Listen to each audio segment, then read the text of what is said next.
ಎಲ್ಲರಿಗೂ ನಮಸ್ಕಾರ. ಯುಗಾದಿ ಹಬ್ಬದ ವಾತಾವರಣ ಎಲ್ಲೆಡೆ ಶುರುವಾಗಿದೆ.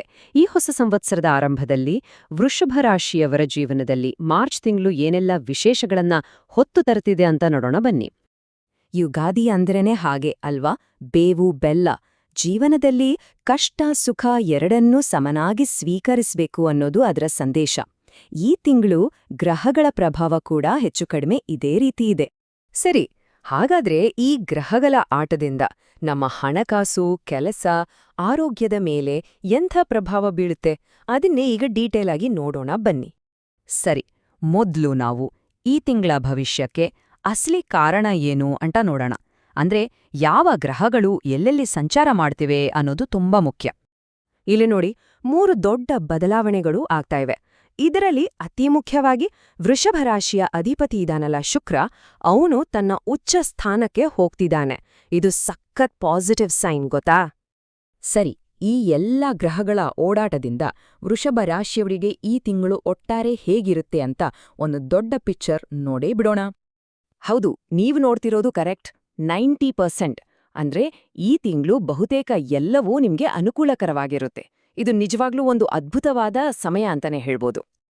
ಈ ಚಾರ್ಟ್ ನೋಡಿದ್ರೆ ಇನ್ನೂ ಕ್ಲಿಯರ್ ಆಗುತ್ತೆ ನೋಡಿ. 90% ಶುಭ ಫಲಗಳೇ. ಆದ್ರೆ ಆ ಒಂದು 10% ಇದೆಯಲ್ಲ, ಅಲ್ಲಿ ಸ್ವಲ್ಪ ನಾವು ಹುಷಾರಾಗಿರ್ಬೇಕು. ಏನದು ಅಂತ ಮುಂದೆ ನೋಡೋಣ.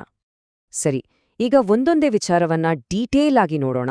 ಹಣಕಾಸು, ವೃತ್ತಿ, ಸಂಬಂಧಗಳು, ಈ ಗ್ರಹಗಳ ಪ್ರಭಾವದಿಂದ ಇವೆಲ್ಲ ಹೇಗೆ ಬದಲಾಗುತ್ತೆ ಅಂತ ತಿಳ್ಕೊಳ್ಳೋಣ.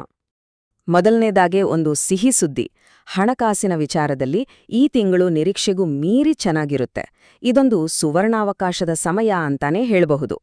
ಈ ಪಾಯಿಂಟ್ಸನ್ನ ಗಮನಿಸಿ. ಮಾರ್ಚ್ 25ರ ತನಕ ಇನ್ವೆಸ್ಟ್ಮೆಂಟ್ ಮಾಡೋಕೆ ಇದಕ್ಕಿನ ಒಳ್ಳೆ ಟೈಮ್ ಇಲ್ಲ. ಬ್ಯಾಂಕ್ ಲೋನ್ಗೆ ಟ್ರೈ ಮಾಡ್ತಿದ್ರೆ ಅದು ಸ್ಯಾಂಕ್ಷನ್ ಆಗೋ ಚಾನ್ಸಸ್ ತುಂಬಾ ಇದೆ. ಅಷ್ಟೇ ಅಲ್ಲ, ಎಲ್ಲೋ ಸ್ಟಕ್ ಆಗಿದ್ದ ದುಡ್ಡು ವಾಪಸ್ ಬರುತ್ತೆ. ಎರಡನೇ ಮನೆಯಲ್ಲಿ ಗುರು ಇರೋದ್ರಿಂದ ಕ್ಯಾಶ್ ಫ್ಲೋ ಅಂತೂ ಚೆನ್ನಾಗೇ ಇರುತ್ತೆ. ಹೌದು, ಖರ್ಚು ಕೂಡ ಆಗುತ್ತೆ, ಆದ್ರೆ ಅದು ಒಳ್ಳೆ ಕೆಲ್ಸಗಳಿಗೆ, ದೈವ ಕಾರ್ಯಗಳಿಗಾಗತ್ತೆ. ಇನ್ನು ಕೆರಿಯರ್ ವಿಷಯಕ್ಕೆ ಬಂದ್ರೆ ಇಲ್ಲಿ 2 ಥರದ ಪ್ರಭಾವ ಇದೆ. ಒಂದ್ ಕಡೆ ಶನಿ ಶುಕ್ರರ ಕಾಂಬಿನೇಷನ್, ವಾವ್, ದೊಡ್ಡ ಯಶಸ್ಸು, ಲಾಂಗ್ ಟರ್ಮ್ ಪ್ಲಾನ್ಸ್ ಎಲ್ಲ ಸಕ್ಸೆಸ್ ಆಗುತ್ತೆ. ಆದ್ರೆ ಇನ್ನೊಂದ್ ಕಡೆ ಕುಜರಾಹು ಇರೋದ್ರಿಂದ ಆಫೀಸಲ್ಲಿ ಚಿಕ್ಕ ಪುಟ್ಟ ಕಿರಿಕಿರಿ, ಟೆನ್ಷನ್ ಆಗಬಹುದು. ಬಟ್ ತಲೆ ಕೆಡ್ಸ್ಕೊಳ್ಬೇಡಿ, ಇದೆಲ್ಲ ಟೆಂಪರರಿ. ಸರಿ, ಇನ್ನು ನಾವು ಸ್ವಲ್ಪ ಗಮನ ಇಡಬೇಕಾದ ವಿಷಯಗಳು. ವೈವಾಹಿಕ ಜೀವನದಲ್ಲಿ ಸಣ್ಣಪುಟ್ಟ ಭಿನ್ನಾಭಿಪ್ರಾಯಗಳು ಬರಬಹುದು. ಸ್ವಲ್ಪ ತಾಳ್ಮೆಯಿಂದ ಇರೋದು ಒಳ್ಳೆಯದು. ಮಾತ್ನಾಡುವಾಗ ನಮ್ಮ ಮಾತು ಸ್ವಲ್ಪ ನೇರವಾಗಿರಬಹುದು. ಅದಕ್ಕೆ ಸ್ವಲ್ಪ ಸಾಫ್ಟಾಗಿ ಮಾತಾಡಿದ್ರೆ ತಪ್ಪು ತಿಳುವಳಿಕೆ ಆಗೋದನ್ನ ತಪ್ಪಿಸಬಹುದು. ಆಮೇಲೆ ತುಂಬಾ ಮುಖ್ಯ, ವಾಹನ ಬಳಸುವಾಗ ಏಪ್ರಿಲ್ ಮಧ್ಯದವರೆಗೂ ತುಂಬಾನೇ ಕೇರ್ಫುಲ್ ಆಗಿರಿ. ಹಾಗೆ ತಾಯಿಯ ಆರೋಗ್ಯದ ಬಗ್ಗೆನೂ ಸ್ವಲ್ಪ ಹೆಚ್ಚು ಗಮನ ಇರ್ಲಿ. ಓಕೆ, ಯಾವೆಲ್ಲ ವಿಷಯಗಳಲ್ಲಿ ಹುಷಾರಾಗಿರ್ಬೇಕು ಅಂತ ನೋಡಿದ್ವಿ. ಈಗ ಈ ಚಿಕ್ಕಪುಟ್ಟ ನೆಗೆಟಿವ್ ಪ್ರಭಾವಗಳನ್ನ ಕಡಿಮೆ ಮಾಡ್ಕೊಳ್ಳೋಕೆ ಸರಳವಾದ ಪರಿಹಾರಗಳು ಏನೇನಿದೆ ಅಂತ ನೋಡೋಣ. ಈ ತಿಂಗಳು ಮುಖ್ಯವಾಗಿ ಈ 4 ವಿಷಯಗಳ ಮೇಲೆ ಗಮನ ಇರ್ಲಿ. ಮೊದಲನೇದು, ಅತಿ ಮುಖ್ಯವಾದದ್ದು, ಕೋಪ, ಹಠಮಾರಿತನವನ್ನ ಕಂಟ್ರೋಲ್ ಮಾಡ್ಕೊಳ್ಳಿ. ಎರಡನೇದು, ಆರೋಗ್ಯದಲ್ಲಿ ಬೆನ್ನು ನೋವಿನಂತಹ ಸಣ್ಣ ಸಮಸ್ಯೆಗಳ ಬಗ್ಗೆ ಜಾಗೃತೆ ಇರಲಿ. ಮೂರನೇದು, ಆಸ್ತಿ ವಿಚಾರದಲ್ಲಿ ಏಪ್ರಿಲ್ ಮಧ್ಯದವರೆಗೂ ಸ್ವಲ್ಪ ಎಚ್ಚರ. ಕೊನೆಯದಾಗಿ, ಸಂಬಂಧಗಳಲ್ಲಿ, ಅದರಲ್ಲೂ ವೈವಾಹಿಕ ಜೀವನದಲ್ಲಿ ಸಾಮರಸ್ಯ ಕಾಪಾಡ್ಕೊಳ್ಳಿ. ಈ ಸವಾಲುಗಳನ್ನ ಎದುರಿಸೋಕೆ ಇಲ್ಲೊಂದಿಷ್ಟು ಸರಳ ಪರಿಹಾರಗಳೂ ಇವೆ. ನಿಯಮಿತವಾಗಿ ಸುಬ್ರಹ್ಮಣ್ಯ ಸ್ತೋತ್ರ ಹೇಳ್ಕೊಳ್ಳೋದು ಅಥವಾ ಲಕ್ಷ್ಮೀನರಸಿಂಹ ದೇವಸ್ಥಾನಕ್ಕೆ ಹೋಗಿ ಬರೋದು ತುಂಬಾ ಒಳ್ಳೆದು. ಹಾಗೆ ಪಂಚಾಮೃತ ಅಭಿಷೇಕದಂತಹ ಸೇವೆ ಮಾಡಿಸೋದ್ರಿಂದ ಆರೋಗ್ಯ ಮತ್ತು ಸಂಬಂಧದ ಸಮಸ್ಯೆಗಳು ನಿವಾರಣೆ ಆಗತ್ತೆ. ಸರಿ, ಇಷ್ಟೆಲ್ಲ ಕೇಳಿದ್ವಿ.